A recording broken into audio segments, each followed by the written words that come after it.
십자가의 파급 효과, 십자가의 파급 효과라고 제목을 정해보았습니다. 지난 시간에 이야기했듯이 구원의 능력이 십자가밖에 없다고 한 것은 이미 구원된 사람에게만 갖고 있는 인식이지, 구원되려고 하는 사람한테는 그런 인식조차도 가짜가 되는 겁니다. 왜냐하면 구원이 딱 되고 난 뒤에 되돌아보니까 어디서 구원됐지 보니까 십자가의 능력이에요.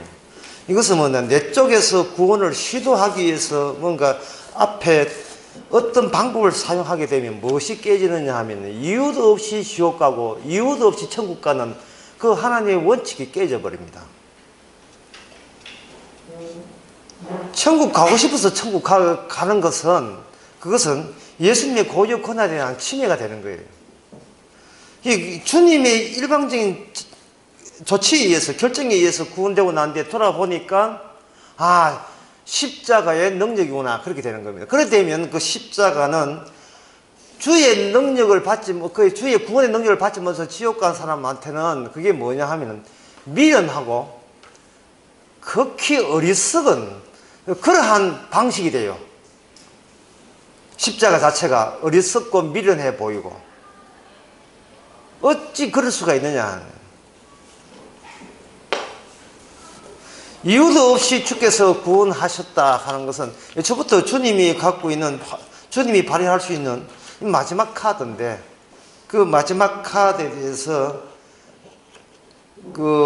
이를 건다는 것은 이미 하나님에 대해서 안 좋은 감정이 여전히 품고 있다는 그런 뜻밖에 되지 않습니다. 그래서 우리가 시작할 때 인식의 관점을 정리해야 되고, 시차적 관점, 보는 관점을 바뀌어야 되고, 쭉 이렇게 그때부터 시작해서 별이 움직였고 쭉 이어오면서 마지막에 지난 시간까지 딱 해보니까 이 구원의 문제에서는 우리의 능력, 고난 밖의 문제라는 사실을 알게 되었습니다. 그래서 구원을 받겠다는 시도조차도 어쩌면 구원되지 못해서 몸부림치는 그런 모습일 수가 있어요. 그래서 구원된 사람은 좀 이렇게 주의 일이니까, 내가 여기 존재하는 게 주의 일이니까 너가 살 필요가 있습니다. 그래서 지난 시간에 마지막에는 뭐 이야기했느냐 하면은 우리가 하나의 상징을 했습니다. 상징은 뭔 뜻이냐 하면은, 상징은 실체가 아니다. 다른 말로 하면 실체는 따로 계시다. 실체는 따로 계신 게, 실체가 누구냐 하면 바로 예수님이 실체고, 예수님을 보여주기 위해서 우리는 피조물로서 이렇게 상징적 관계에서 만나게 엮여져 있다, 이렇게 보시면 되는 겁니다. 그 성경 자체가 예수님을 위하여, 예수님으로 말미암아 그리스도를 증거하는 책이기 때문에 그 말씀에 입각해서 모든 이 자연세계가 그 주님을 증거하기 위해서 만들어졌습니다. 그래서 그 요한복음에 보면 모든 것이 말씀으로 말미암아, 또 말씀을 위하여 그렇게 지어진 받았다. 그 중에 우리가 포함되어 있습니다.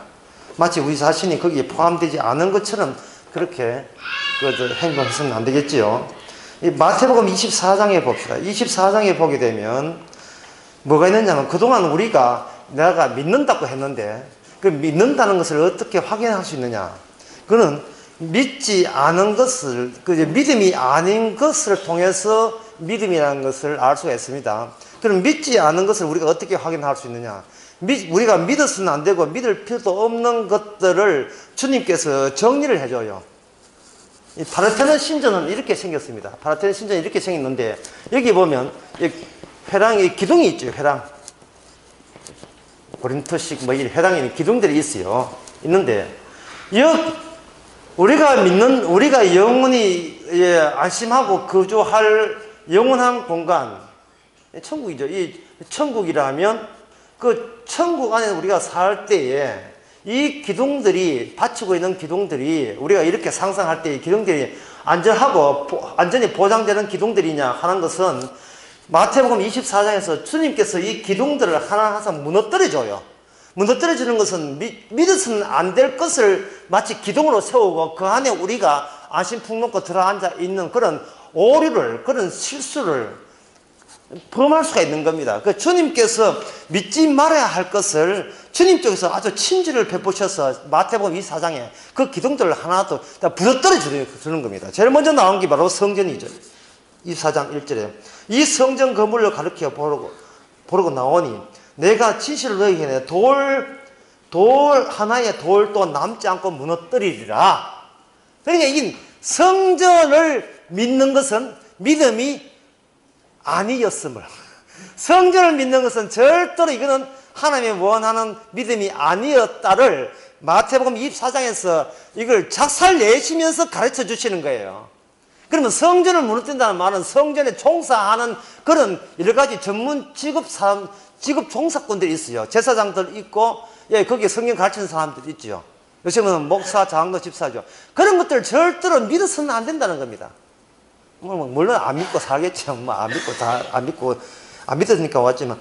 이렇게 성전 무너지면서 성전을 유지, 보선, 개선하고 성전을 지탱하고 정신적 지주로서 이걸 붙들고 그 시대의 전체를, 정신을 지배하는 이데올로기로서 그걸 전부 다 파급시키는 활동에 종사하는 모든 자들을 믿지 마라. 왜? 마태복음 24장에서 성전이 무너지거든요. 첫 번째, 성전이 무너집니다. 두 번째, 10절에 보면 뭐가 무너져야 되느냐 하면 10절에 보면 그때 많은 사람이 시험에 빠져 서로 잡아주고 서로 미워하겠으며 이래 되어 있어요. 두 번째는 사람을 믿지 마라. 사람을 믿지 마라. 이거는 뭐 여러분 숙달되어 있기 때문에 잘 압니다. 사람 하다 보면 절대로 사람을 믿어 보증 서면 안 된다는 거 이제 처음에 알잖아요. 사람을 믿고 사람을 의지해서는 안 된다. 사랑이라는 이름으로 절대로 상대방을 이용하거나 의지하거나 기대해서는 안 된다는 거예요. 외롭다는 이유 때문에 사람을 믿어서는 안 돼요. 거기 누구 없어요. 자꾸 찾지 마세요.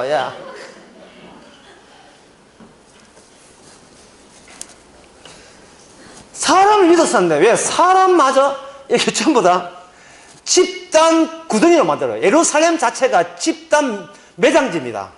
매장지인데 특징이 뭐냐 하면 이게 시신이 있는 무덤이에요. 거기에서 마태복음 28장에 보면 예수님의 믿음은 시신이 없는 믿음입니다. 그게 대조적이에요. 우리가 사는 세상은 집단적으로 시신이 있는 무덤으로 결국 주께서 그렇게 조치하십니다. 빈 무덤이 아니고. 그러니까 시신이 있는 무덤 되기 전에 우리가 여기서 사는 것도 우리는 한 지옥 구덩이에서 지금 결국은 이 무덤으로 변할 수밖에 없는 여기에서 아둥바둥 살고 있는 겁니다. 뭐 그렇지 않아도 뭐 날씨가 35도 올라가니까 뭐 실감 나지요. 전체로 이걸 가지고 애굽이라 하고 요한계시록에서는 이걸 큰 성 바벨론이라고 합니다. 균지라 성이 똑같다. 그건 규격화, 표준화, 그 속에서 인간은 더욱더 고립되는 현상. 이게 이제 마태복음 강의 교재를 보시면 거미 이야기 나오는 난 뒤에 그 다음부터 무슨 이야기인지 잘 모를 거예요. 공포 속의 체제라 하는데 여기에 보면 규격이라는 말이 나옵니다. 규격이라는 말은 어떤 개성과 특색도 용납하지 않는 세계가 규격합니다. 여러분 수련을 마치고 이제는 어디로 가냐? 생활 공간으로 가요. 생활 공간이 어떤 공간이냐면 규격화된 공간이에요. 튀면 안 돼요. 튀면 이게 퇴사해야 됩니다. 철저하게 장롱의 서랍처럼 딱딱 맞춘 그 포지션에 자기 할 만 일만 하고 돈만 받아 챙기는 그런 체제예요. 거기 가서 복음 이야기하면 안 됩니다. 그걸 평균이라고 해요. 평균 균질화, 질적이 똑같은 건 규격화. 이것을 못 견디는 사람은 직장에서 튀어나올 수밖에 없어요. 더러워서 일 못 하겠다는 거예요. 본도 같이 더러우면서. 3페이지 위에 보면 이렇습니다. 3페이지 교재 3페이지 위에 보면 평화는 불안 위에 세워지고 전쟁은 공포에서 힘을 얻는다. 평화라는 것은 한시적인 평화고 불안한 이것이 불완전한 평화예요. 전쟁은 공포에서 힘을 얻는다 이 말인데, 이 무슨 말이냐 하면은 회사가 잘 되기 위해서, 조직이 잘 되기 위해서는 과도한 공포 분위기, 긴장을 조성하기 위해서는 전쟁을 해야 돼요. 전쟁을 하지 않으면 힘을 얻을 수가 없습니다. 이게 바로 학생들 시험 치는 거예요. 계속 시험 친다고 몰아세워야 됩니다. 선행학습을 해줘야 돼요. 그렇지 않으면 태백에 대안학교 가야 돼요. 경쟁이 하기 싫거든. 그냥 그쪽 가야 돼요. 힘을 기르려면 긴장이 있어야 되고, 긴장은 공포 분위기 있어야 됩니다. 예, 이번 프로젝트 못 따내면 우리 회사 망한다. 이런 공포 분위기 있어야 됩니다. 공포가 우리에게, 전쟁인 공포가 힘을 양산시키는 세계. 이 세계가 바로 우리가 산 밑에서 이루는 생활 공간입니다. 생활 공간이에요. 전에 설교 때 그런 이야기 했죠. 각 가정마다 멀리서 보면 정겹고 가까이 보면 지옥이고, 남은 가정 부러워하지 마세요. 절대 남은 가정 부러워. 이게 크리스마스 때 나온 동화 있잖아요. 예. 눈 펑펑 오는데 어떤 가정에서 크리스마스 케이크 준비하고 노래 부르는데, 그 성장팔이 소년은 마지막 성냥을 3개 남았는데, 마지막 1, 2, 3 3개 남았어요. 마지막 하면서 죽을 때 마지막 성냥 그리고 난 뒤에는 엄마만으로 하늘 나가는 그런 모습이 있죠. 그런데 크리스마스 그때 분이고, 그 이벤트 끝나고 난 뒤에 그 집이나 눈 오는 길바닥에 성냥팔이 소년 그리는 마찬가지예요. 그래서 동화 자체가 이익규가되고 공포스럽고 전쟁, 경제로 내몰리는 이 세계에서 어릴 때 낭만이라도 약간이라도 위로가 될까봐 싶어서 우리는 자꾸 어릴 때 그 신화를, 동화 같은 신화를 찾게 되는 겁니다. 스트레스를 풀기 위해서 그런 걸 찾게 되죠. 그러나 여기 예수님께서는 뭐 그런 거 봐주지 않습니다. 살처분합니다. 세 번째가 뭐냐 하면, 세 번째가 21절에 나옵니다. 21절에 보면, 20절에 보면 너희가 도망한 일이 겨울이나 안식일이 되지 않도록 하라. 종교적인 습관과 간행, 이거 믿는 거, 이거 가짜 믿음입니다. 사람의 반복적인 행위는 습관을 낳게 되고, 습관을 낳게 되면 그것이 자기의 윤리체제가 되고, 즉 안에 내면화되고 말아요. 그렇기 때문에 그것에 본인의 그게 가치처럼 울렁거리면서, 남이 뭘까 시비 걸면 나 이 정도야 하고 대받아서 시비 걸지요. 종교도 마찬가지예요. 내가 이게 교회에서 하는 대로 다 했다. 그걸 어쩌라고. 그걸 믿어서는 안 돼. 그걸 이제 그 기둥을, 하나님의 신자의 그 기둥을 무너뜨리는 거예요. 네 번째가 뭐냐면 구원자를 믿지 말라는 건데, 그게 24절에 나옵니다. 거짓 선지자가 거짓 선지자들에 있어서 큰 표적과 기사를 보여 할 수만 있다면 택한 자는 미혹한다 이랬는데, 여기 보면 그리스도가 여기 있다 저기 있다 할 자는 믿지 마라 라고 했는데, 이 믿지 마라 이 말은요 하나만이에요. 왜냐하면 그 믿는 순간 절대로 거짓 선지자로 절대로 생각하지 않습니다. 그 부산에 누굽니까? 돈 몇 조 해먹은 사람. 예? 조이팔이죠. 예, 관련 사람이 있다. 조이팔이 있잖아요. 조이팔에 이렇게 투자할 때 조이팔을 안 믿었어요? 철석같이 믿었죠. 철석같이. 철석같이 믿었다고요. 중국에서 고미술화 들어오는데 한국에 이건 빼볼 수 없는데 이거 빼내가 한국에 팔면 10배 받는다. 그거 믿어가지고 부자가 거기다가 전부 다 투자했잖아요. 드라마 이야기입니다. 드라마 이야기. 예. 그런 게 있어요. 그 드라마 속에 그런 게 있어요. 그게 실상과 너무나 유사한 거예요. 남은 주머니에 빼먹는 거 사기 안 치고 될 수가 없어요. 교회도 마찬가지입니다. 계속 반복하시면 여러분은 하나님의 성도, 하나님의 형상을 본받고 성화 점점 더 주님의 빛과 소금이 될 수 있습니다 라고 계속 급을 올리고 수준을 높여주는 겁니다. 그러나 그거는 믿어서는 안 될 믿어질 기둥입니다. 다섯 번째가 뭐냐 하면 과학적인 대상을 믿어서는 안 된다는 겁니다. 24장 30절 보게 되면 그때 인자의 징조가 하늘에서 보이겠고 땅의 모든 29절에 그날의 환난 후에 적시 해가 어두워지고 달이 빛을 내지 하며 별들이 하늘에서 떨어지면 하늘의 권능이 떨어진다. 이거 천하 없어도 무너지지 않을 것 같은 해와 달과 별도 그날에 무너집니다. 다 무너져요. 그러니까 과학이라는 것은 어디서 나왔는가? 과학이라는 것은 바로 절대 시간과 절대 공간에서 나왔어요. 칸트가 그걸 철학적으로 정립했죠.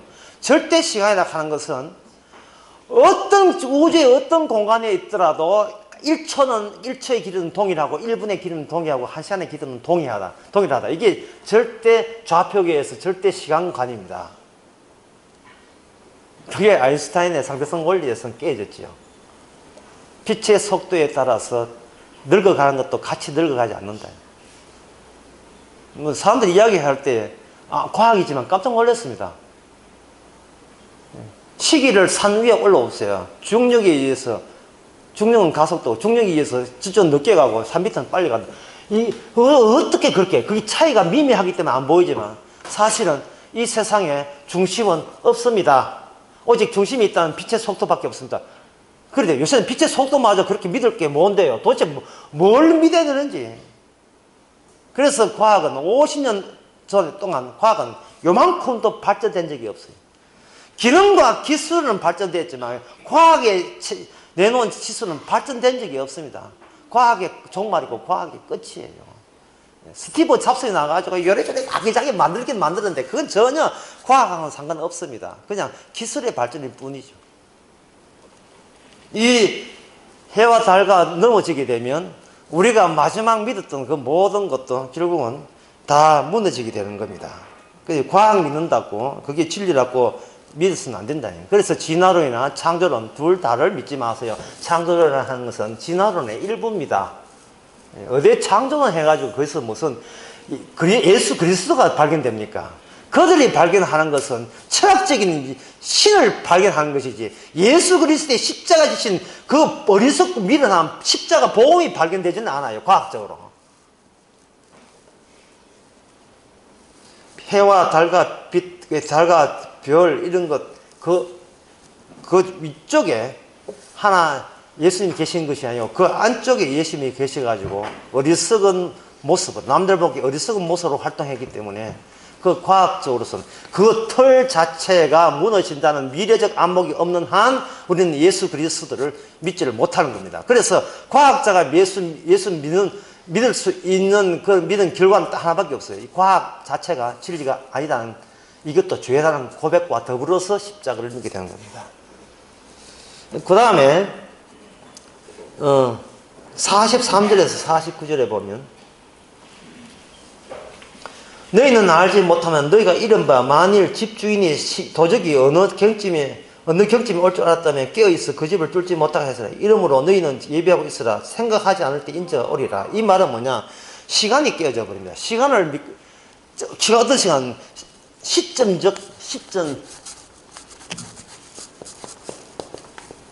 시점성 시간. 내가 이 지나가는데 너무 어려웠으면 근데 어떤 특정 시점에 기다리면 이것은 믿음이 아닙니다. 그냥 살면 되지. 그냥 막 살면 되지. 올 건데 지구를 봐서 언제 올 거야. 1992년 10월 18일 와가지고 그때 한복 많이 팔렸어. 흰 한복 해가지고 산에 올라가 기도내가 준비한다고 주여 오시옵소서 해가 그 다음날 내려왔고 이게 책 얼마나 팔렸습니까? 휴거란 책. 특정 시간을 믿을 수 없는 이유가 인간은 시간 속의 한계를 못 벗어나서 그래요.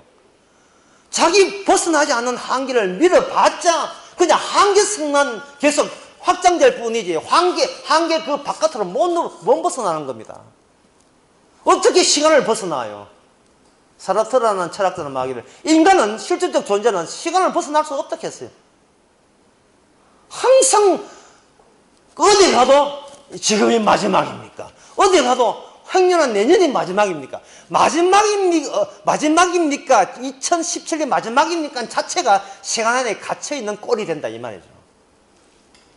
근데 시간 안에서 시간을 마지막을 넘는다는 것은 그 한계라는 의미 자체를 생각 못한 겁니다. 그렇다면 자, 다음 이제 믿지 않은 걸 다 이제 무너뜨렸습니다. 그럼 남아있는 건 없겠네요.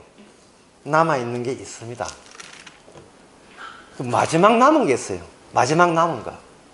자, 이 다 무너뜨린다. 시간, 공간, 집단 매장지 해가 다 무너뜨리고, 성전, 관행, 교회 이런 거 다 무너뜨렸으면, 그러면 남은 게 뭐냐?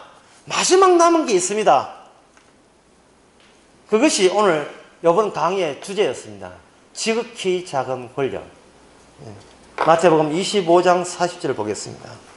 임금이 대답하여 가라사대 내가 진실로 너희에게 이르노니 너희 여기 형제 중에 지극히 작은 자 하나가 내한테 한 것이라. 여기 지극히 작은 자 한 것은 이게 없는 개념인데 주님께서 발굴해가지고 찾아낸 개념입니다. 본인도 몰라요. 지극히 작은 자 또는 지극히 작은 권력. 이거는 자기가 자기한테 붙여주는 것이 아니고 주님이 발굴하는 그런 노력과 예씀에 의해서 나타난 거예요. 그것을 우리 자신에게 붙이면 안 돼. 주께서 그렇게 보시고 있는 거예요. 지극히 작은 자. 이 말은 뭐냐면 마지막 무너뜨릴 그 믿음이 뭐냐면 절대로 자를 믿지 말라는 거예요. 자기 자신을 안 믿으면 진짜 믿음이에요. 자, 믿음이 뭐냐? 십자가 앞에서 자기 자신을 믿지 않는 겁니다. 그럼 자기 자신을 안 믿을 수 없으니까 이렇게 이야기해요. 십자가 앞에서 그동안 줄곧 평생 나는 나만 믿어왔는데 그것이 전부 다 죄였습니다. 그 고백하는 거예요. 누가 앞에서? 십자가 앞에서. 나를 믿으니까 나는 똑똑하다, 나는 지혜롭다, 내가 알 만큼 알아서 천국 간다. 이 모든 것이 십자가 앞에서 그건 바로 어리석어였고 오히려 미련한 짓거리였다는 거. 그것을 이미 구원받고 난 뒤에 우리 십자가에서 다시 재확인되는 겁니다.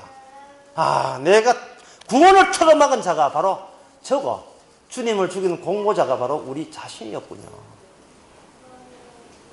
이 마지막 자가 있는 그걸 마지막 자를 그걸 믿지를 못하고 모시고 있는 인계가 바로 신학입니다. 개혁적 신학부터 모든 신학이 그 지성소를 한번 가보세요. 모든 신학의 개혁주의 신학의 지성소에 뭐가 있는 줄 알아요? 나는 복음을 믿었다가 그 안에 알치되어 있습니다. 자기가 자기한테 경배하고 있습니다.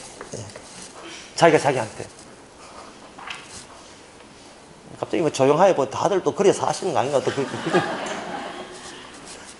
나 역시 한평생 얼마나 잘 믿는지 십자가도 좋은 거 다 가져왔어요. 십자가 복음 설교할 때마다 십자가 나오고 언약 나오고 이다희가 뭐 자꾸 우리를 의식하면서 온갖 것 하는데 이단입니다. 이단이에요.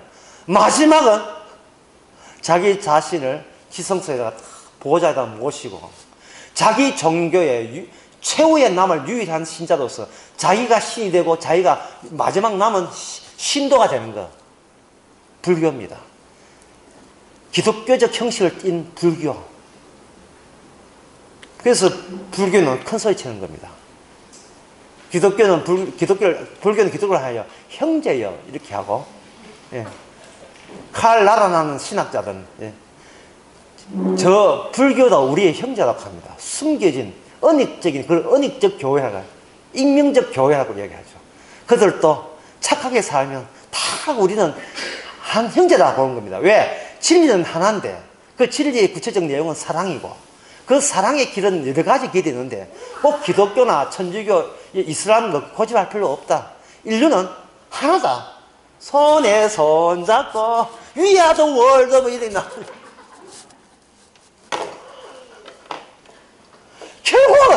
결국은 자기를 신격화시키는 그 방식을 30년, 40년, 50년 목사, 장로, 집사 돼서 그 총동원 방법에서 결국 마지막에 잉태된 것은 뭐냐?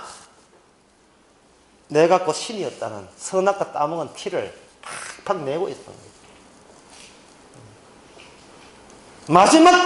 마지막 딜레마가 그겁니다. 자기를 어떻게 깨부숩니까? 자기를 눕혀놓고 집 밟을까요? 그러면 밟는 나와 장렬하게 밟혀 죽는 내 두 개의 자아가 여전히 생생하게 우리 기억 속에 살아있는데 그 기억을 무슨 수로 지울까요? 뭐 지우기로 그걸 지우는 게 있어요. 내가 이렇게 나를 조져서 이런 겸손한 나를 만들었습니다 하고 거기다 지성소에다가 또 두 개의 나를 가져가 그걸 안치를 할 건데 이걸 무슨 수로 그걸 없앱니까? 폭파시킵니까? 안 되죠. 될 수가 없어요. 그래서 예수님께서는 과거로부터 현재에서 미래로 가는 모든 인간, 심지어 그 중에 제자들이 있다 할지라도 전부 다 거부하는 겁니다. 그럼 목사님 누가 구원받습니까? 지극히 작은 자가 구원받아요. 지극히 작은 자. 그럼 지극히 작은 자는 뭡니까? 주님의 움직임, 활동에 의해서 끝나고 난 뒤에 다시 규정하고 규명했고 주님이 친히 발굴했던 사람, 새로운 피조물이 뭐냐 하면은 네가 스스로 아무것도 하실 필요조차 없는 지극히 작은 자, 그들이 바로 천국에 합류하는 새로운 피조물입니다. 그들은 이야기합니다. 그들은 나가 있어요. 나가 있는데 항상 나를 부정적으로 봅니다. 제가 언제 주님이 뭐만 할 때 마스크를 줬습니까? 항상 부정적이에요. 제가 언제 관에 주님이 춤었을 때, 새벽에 에코타라 춤었을 때 이불 언제 덮어줬습니까? 이런 거예요. 제가 언제 주님께 봉사했습니까? 저는 생활 공간에서, 그때 소리를 맞추고 3m 내려가지고 똑같이 옛날처럼 똑같이 교육하든, 균열하든, 덩질하든, 인간의 모든 것이 세상에 요구하는 대로 돈 벌기에 그게 매진했을 그런 평범하기 짝이 없는 보통 인간이었습니다. 주께서 내가 그렇다 하면 그런 거야. 그러니까 네가 신자지. 그러니까 내가 한 것은 내 개인 사는데 극복한 것 뿐이었습니다. 누구 앞에서? 십자가 앞에서. 그래서 저는 죄인입니다. 주님, 제 구원에 저는 아무것도 보탠 게 없습니다. 그러니까 마태복음 25장하고 딱 들어맞는 거예요. 제가 언제 주님께 봉사했습니까? 제가 언제 주님을 섬겼습니까? 저는 한 거 없습니다. 이게 이것 세 자로 뭐냐? 이것이 주님의, 두 자로 하면 주님의 작품, 세 자로 하면 주님의 결과물이에요. 이런 사람의 지성소에는 본인이 없어요. 왜냐하면 자기가 지극히 작은 자라고 규명할 주님만 거기에 계실 뿐입니다. 주님에 대한 신자요, 주님에 대한 경배, 주님에 대한 정의 되는 거죠.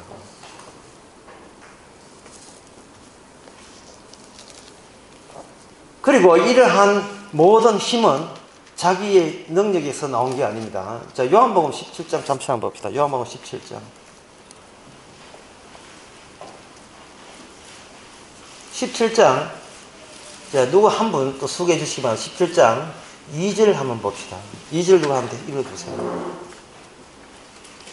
아버지께서 아들에게 주신 모든 자에게 영생을 주게 하시려고 만민을 다스리는 권세를 아들에게 주셨으되. 예, 감사합니다. 예, 요한복음 17장 2절. 아버지께서 아들께 주신 모든 자에게 영생을 주게 하기 위해서 만민을 다스리는 그 다음에 권세요. 권세를 아들께 주셨습니다. 이 유일한 권세는 영생을 주기 위해서 영생을 받아야 될 자들을 이렇게 발췌하고 뽑아내는데 필요하고 소비되는 권세. 세상의 모든 마귀든지 이단이든지 모든 움직임을 다스리는 그 권세도 결국에는 예수님 자기를 주라고 섬길 그 사람을 죄의 권세에서 뽑아내는데 전부 다 소모하고 필요했던 겁니다. 따라서 우리는 지극히 작은 권세가 있다는 것에 대해서 굉장히 감지해야 되고 감사해야 되죠. 뭐 왜냐하면은 내가 하는 모든 것은 절대로 내가 구원받는데 도입될 힘들이 아닙니다는 것을 본인들이 자인하고 있기 때문에 그래요.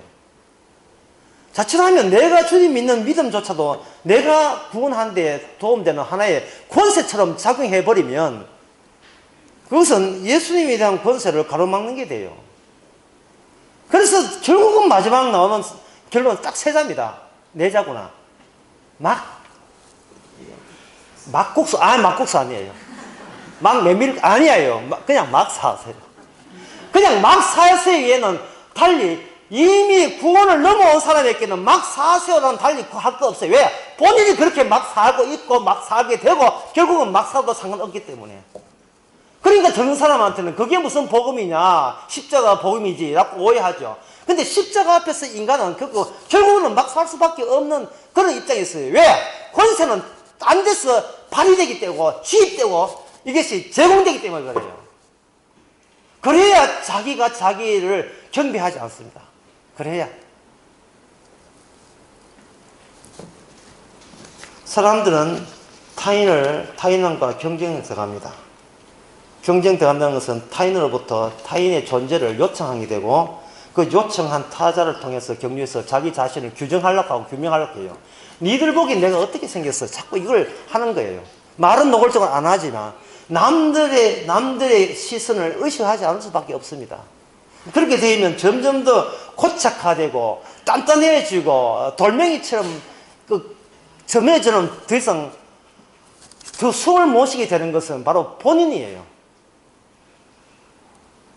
이렇게 하면 남들이 어떻게 생각할까? 저렇게 하면 남들이 얼마나 욕할까? 이제 거기에 비해서 참 가늠아 잡힌 그 여인은 참 훌륭한 사람이에요. 가늠아 잡힌 여인에 있어서는 아까 강의했지만 또 잊어버리겠지만 그 가늠아 잡힌 그 여인과 바리새인 사이에는 1과 1을 각기 2가 형성되는 겁니다. 여기에 제3자가 등장한 거예요. 2가 아니고 3의 관계입니다. 여인은 뭘 아느냐 하면 나는 2의 관계에 의해서 최종 판단하는 것이 아니고 3이라는 트라이앵글 관계 속에서 나는 판정됨을 그 가늠한 여인은 알게 된 거예요. 주님께서 개입하셨습니다. 둘 사이에 돌 들고 있는 짱구 들고 있는 사람이 개입했습니다. 죄 없는 자가 돌을 쳐라. 빠져나갔습니다. 여인은 얘에게 묻습니다. 둘이냐 3이냐를 묻습니다. 너를 정죄하는 자가 어디 있느냐? 너가 시선을 의식해야 되고 널 이렇게 신경 써야 될 타인은 어디 있느냐 묻습니다. 여인이 속 시원하게 얘기합니다. 없나이다. 성질 같으면 이번 강의 제목을 없나이다 했습니다. 없는 거예요. 그들은 전부 다 살처분돼야 될 애국과 바벨론성에서 예루살렘에서 살처분 모두 구덩이 속에 들어가야 될 제2인자지 제3자가 아닙니다. 제3의 인물들이 아니에요. 그들은 각자 자기가 성과된 문명을 믿고 자기 과학적 인식을 믿는 사람들이에요. 그 사람들은 구원의 회방자예요. 뭐 그들과 우리가 마찬가지 입장이지만 그런데 주님께서 개입하셨어. 십자가 은혜로 개입하셨어.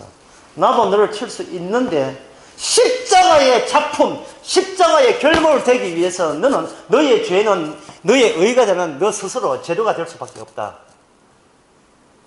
내가 너를 사하노라. 빰빰빰. 사하노라. 순회 재판에서 이미 합격 통지를 받습니다. 이제 본고사 말고 무슨 거? 예? 수시 합격했어요. 본고사 말고 수시 합격했습니다. 지금 내가 다시 놀고 있어요. 지금 수시 합격해가지고. 바로 이미 구원받은 자만이 이 모든 혜택은 주님이 일방적인 권리 행사였습니다. 모든 권세는 자기 백성을 따로 아시고 그 중에서 세상에서 끄집어내는 권세가 도달되기 때문에 이러한 느긋함이 형성되는 겁니다. 우리가 지금 마태복음을 보고 있습니다. 마태복음에 그 이야기가 나오는 겁니다. 그러면 나머지 그 다음에 봅시다. 66장 봅시다.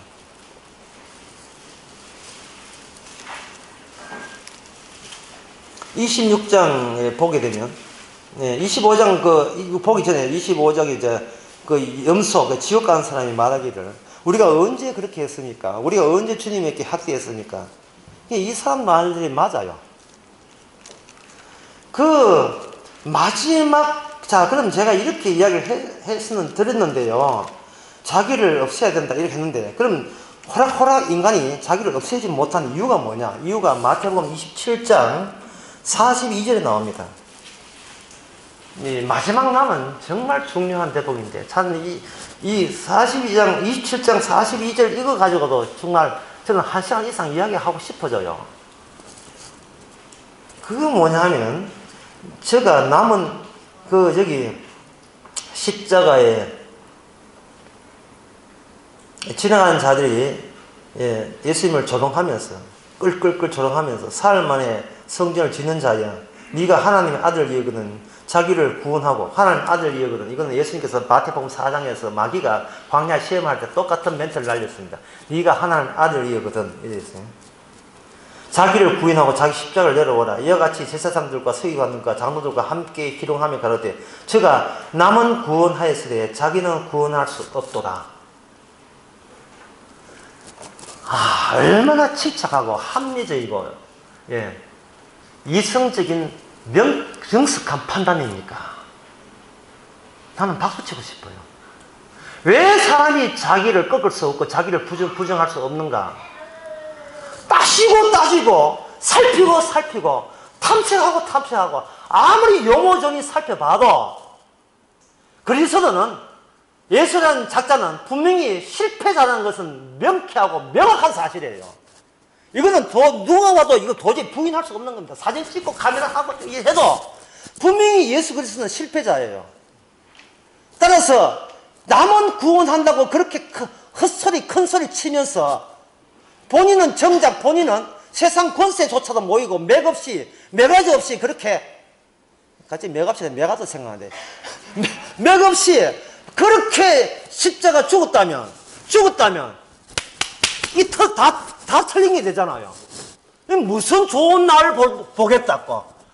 뭐 사람도가 12명 데리고 우르르 3,000명, 5,000명, 3,000명, 4,000명 밀 때는 나라로 구할 것 같이 느껴졌는데, 마지막 도달되는 것은 그 행적과 그 이력을 역사적으로 따져봐도, 쭉 이력을 따져봐도 마지막 그런 꼬린 지점이 그냥 죽었대. 그 사람 어떻게 됐어? 소문 못 들어서 그 사람 죽었대. 아니네. 아니었었어. 나 인 줄 알았어. 나 조이팔이 되는 줄 알았어. 그 사람 중국 가서 죽었대. 마지막에 결혼해서 잘 살았어야 이러면 이 드라마가 되는데, 그런데 주인공이 죽었대. 이러면 인기 없어요. 우리가 만약에 우리 인생의 드라마의 주인공을 합시다. 그럼 마지막에 뭐로 끝납니까? 우리는 천국 가고 예수자 갑니다 하면, 에이고, 니 그래서 하지만 니 얼굴 꼬라지 옛날보다 영 모았었는데 결국 니 그래 죽어. 니가 백날 그렇게 헛소리 해도 난 합리적으로 이성적으로 본다고. 당신은 무엇을 해도 당신은 천사 들고 부활하고 이런 거 없어. 그냥 봐도 당신은 죽어. 아니야, 안 죽어. 나는 부활될 거야. 신천지입니다. 안산홍입니다. 얼마나 인간들이 실질적인 성과를 보고 싶어 했으면, 우리 집단에 오시면 안 웃습니다. 그런 것 가지고 사람을 유인하겠어요. 그러니까 소화가 넘어가는 사람이 참 어리석다고 우리는 욕들 하지만, 그렇게 안 소화나와 우리는 얼마나 평소에 합리적이고 이성적으로 살아갑니까?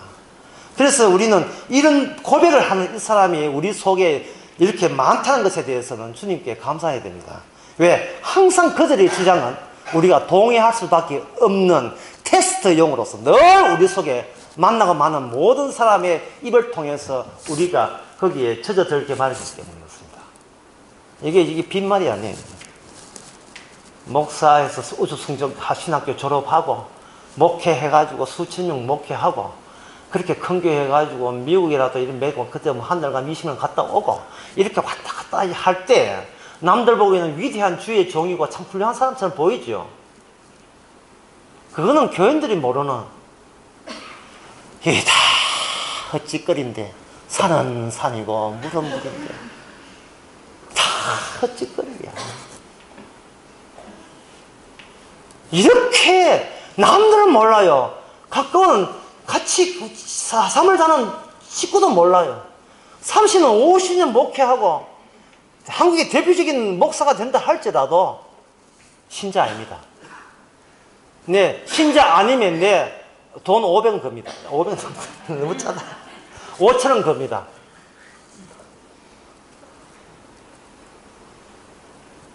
왜 그렇게 당신은 장난할 수 있습니까? 목회를 당장 버릴 수 있고 목사직을 그냥 버릴 수 있느냐를 묻거든요, 제가. 그걸 묻는 거예요. 복음 알아가지고 목회해 보려는 사람? 수상이 짝이 없습니다. 복음 알겠다, 복음은 진리겠다, 진리를 전하는데 주께서 팍팍 도와주겠지. 절대로 안 도와줍니다. 절대로 안 도와줍니다. 왜냐하면 그 자체가 극히 합리적이고 사실적이고 통계적으로 실적이 다 눈에 보이기 때문에 그렇습니다. 그래서 이와 같은 그 많은 사람, 그야말로 극히 소수예요. 예수 도와서 할 때는 소수 정도가 아닙니다. 예수님 혼자밖에 없어요. 아무도 없어요. 없고 대다수 사람은 동의합니다. 저는 남은 구원하였으되 자기를 구원할 수 없도다. 이게 지금 남 구원했다고 이야기하는 것이 아니라 구원한다고 큰 소리치는 이렇게 그런 거짓말을 해댔지만 본인은 정작 본인 꼬라지는 좋다 이 말입니다. 내가 저 사람을 안 믿기 천만다행이다 이 말이에요. 그래서 지금도 그 이스라엘 유대인들 말합니다. 내가 믿는 것은 여호와 하나님이 아니라 지금 이스라엘 유대인들이 이야기한 거예요. 나는 절대로 여호와 하나님을 믿지 않는다. 그거는 긴가민자 있는지 없는지 나는 모르겠다. 내가 믿는 것은 하나님 믿는다고 뭉치는 그 공동체. 나는 이스라엘의 하나님을 믿는다. 이 이스라엘을 이렇게 지금도 견제하게 핵폭탄 보유하고 버티게 만든 그 뭔가 모르는 미지엑스라는 초상적 초월적인 관념을 나는 인정한다. 왜? 실적이 이스라엘 나라로 실질적이 있으니까. 김일성을 그 사람들은 안 믿어요. 그러나 북한 사람은 김일성을 믿음으로써 아바이 동문인지 동지 믿음으로써 북한이 아직도 결속되고 있는 원동력이 된다는 이 북한이라는 북한의 금강산, 이런 백두산, 이런 눈에 보이는 실증을 믿어요. 보고 믿겠다는 보고. 소비자예요, 소비자. 광고 해봐라 보고 믿겠다는. 화장품 발라보고 믿겠다는 거예요. 샘플 받아보고. 체험 마케팅이에요. 그 인간의 한계를 무슨 재주로 그걸 돌파할 권세가 있겠습니까? 없어요. 그래서 우리는 제가 제안하는데 이 점에서 마태복음 27장 42절에 한 표 던지세요. 예. 한 표 던져놓고요. 일단 던져놓고. 이제 그건 아닌 것 같아. 이래 하시면 성도입니다. 예. 그냥 성도라고 자꾸 큰 소리 치지 마시고요. 항상 인정하면 한 가보는 거예요. 그쪽에. 다 동의합니다. 예, 맞아요. 예수님 그 죽고 난 뒤에 천당한 천지 누가 옵니까? 해놓고는. 근데 이건 아닌 것 같습니다. 하면 이렇게 아침마다 한번 거쳐서 나오시기 바랍니다. 오늘은 하나님 안 계시다. 예수님 벌써 옛날 사람이다. 나는 내 손에 잡히는 이 세포 덩어리만 이게 진실한 거죠. 오직 진리는 이거밖에 없다. 가시고. 이건 아닌 것 같아. 혼자 쇼를 하시기 바랍니다. 자, 마지막에, 이거 가룟 유다 하는 거 여러분 다 아십니까? 중요한 것은 바로 마태복음 27장 42절입니다. 이러한 희롱과 조롱과 이런 것이 계속 화살처럼 우리 주변에 매일같이 우리는 쏟아진다는 사실을 감안하시고, 그런 쏟아지게 하는 그런 권세마저 누구에서 나왔다? 자기 백성을 진짜 대를 건지기 위한, 진짜 시내물소의 마지막 다스리기를 건지기 위한 하나님의 권세에 의해서 그들은 우리에게 그러한 인내를 테스트하는 그런, 그들의 입장에서는 솔직하고 정말 답답다. 야야 그냥 교회 댕기라. 조금만 그냥 제발 부탁이라 그냥 조용하게 댕겨라. 그냥 가면 진짜 세례 받고 성찬 받고 전당 간다. 계속 그런 거 할 때 그들은 극히 이성적이에요. 그들과 함께 사시기 바랍니다. 왜? 돈은 그들이 갖고 있기 때문에. 그거 나간다고 한 주께 따로 돈 주고 이런 거 없습니다. 그 나라 의를 구하라. 그러면 뭐 이걸 주시는데 죽을 때까지만 주셔요. 그 더 이상 우리가 요구하는 나이 때까지 100세까지 안 주십니다. 자, 마지막에 봅시다. 28장에 보면 드디어 부활이 나옵니다. 예, 부활에 대해서 딱 제가 요 한 단어만 쓰게 되면 이게 부활의 의미의 전부입니다. 뭐냐? 목사님, 부활의 의미가 뭡니까? 부활의 오늘날 현대께 주어지는 의미가 뭡니까? 딱 요거예요. 크겠습니다.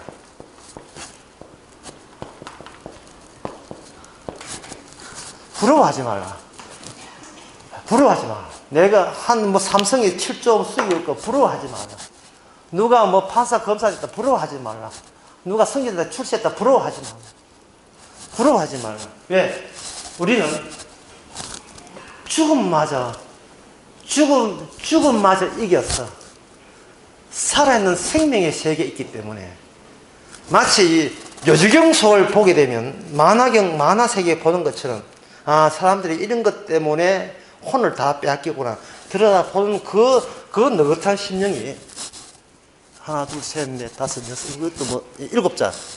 부러워했으면 안 되는 거예요. 그래서 여러분 수련회 마치고 산에 내려가게 되면 요거 하나 잊지 마시기 바랍니다. 어디서 무엇을 하든지 간에 부러워하지 마세요. 이 부러움 때문에 감사가 날아가 버려요. 범사에 대한 감사가 다 날아가 버립니다. 주의 뜻은 감사인데 우리는 감사하고 싶어도 탐심이 작동은 장난이 아니에요. 탐심이 집단은 매장지에 이렇게 필마로 돌아다니 이게 공동묘지로 돌아가면서 왜 그걸 자꾸 부러워하죠?